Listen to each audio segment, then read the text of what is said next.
Hello everyone, welcome back to my channel. চলে আসলাম আজকে একটা নতুন ভিডিও নিয়ে। তো আজকে আমি মামার বাড়িতে চলে এসেছি, আর এটা আমার বোন হয়, মামাতো বোন। এবার মামা বাড়িতে আসার সময় আমি সকাল সকাল এসেছিলাম, ঘুম ঘুম চোখেই বলা যায় উঠে চলে এসেছিলাম। তাই তখন আর আমার ক্যামেরা ধরার বা ভিডিও করার কোনো ইচ্ছে করছিল না, খুব ঘুম পাচ্ছিল। এসে আমি ঘুমিয়ে পড়েছিলাম, আর ঘুম থেকে উঠে দুজন মিলে একটু ফ্রেশ হয়ে কিছু খেয়েই আমরা বেরিয়ে পড়েছিলাম। এবার কোথায় যাচ্ছি, কি করছি তোমাদের দেখাবো। প্রথমেই চলে এসেছিলাম এই মন্দিরটায়। হ্যাঁ, এখানে একটা বিশাল বড় একটা মন্দির আছে, 55 তলা, 5 রকম দেবতার মন্দির আছে এখানে। ওই যে ছোট ছোট সাইডে দেখা যাচ্ছে ওগুলো। আর তার চেয়ে বিশাল বড় যেটা মন্দির সেটা হচ্ছে এই দুর্গা মন্দির। হ্যাঁ, এই দুর্গা মন্দিরে দুর্গা ঠাকুরটা পুরোটাই পিতলের। দেখো কত বড়, যতটা সামনে যাব ততটা তোমাদের দেখাতে পারবো যে কতটা বড় ঠাকুরটা। দেখেছো কতটা বড় না? প্রত্যেকবার দুর্গাপুজোর সময় এখানে বিশাল বড় করে দুর্গাপুজো হয়। হ্যাঁ, আর প্রায় 6 দিন ধরে এখানে টানা অনুষ্ঠান চলে, এক এক দিন এক এক রকম অনুষ্ঠান। আর এখানকার এই পাড়া ওই পাড়া মানে পাশের কয়েকটা পাড়া মিলেই এই পুজোটা করে এবং তারা খুব আনন্দ করে।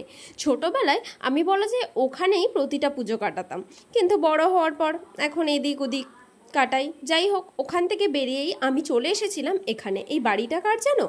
আমরা সকলেই স্যান্ডি সাহার নাম কিন্তু শুনেছি, আর স্যান্ডি সাহার বাড়ি নিউ বারাকপুরে, আর আমার মামা বাড়িটাও নিউ বারাকপুরে। জাস্ট হাঁটা পথ, মামা বাড়ি থেকে 5 মিনিট দূরত্বেই স্যান্ডি সাহার বাড়ি।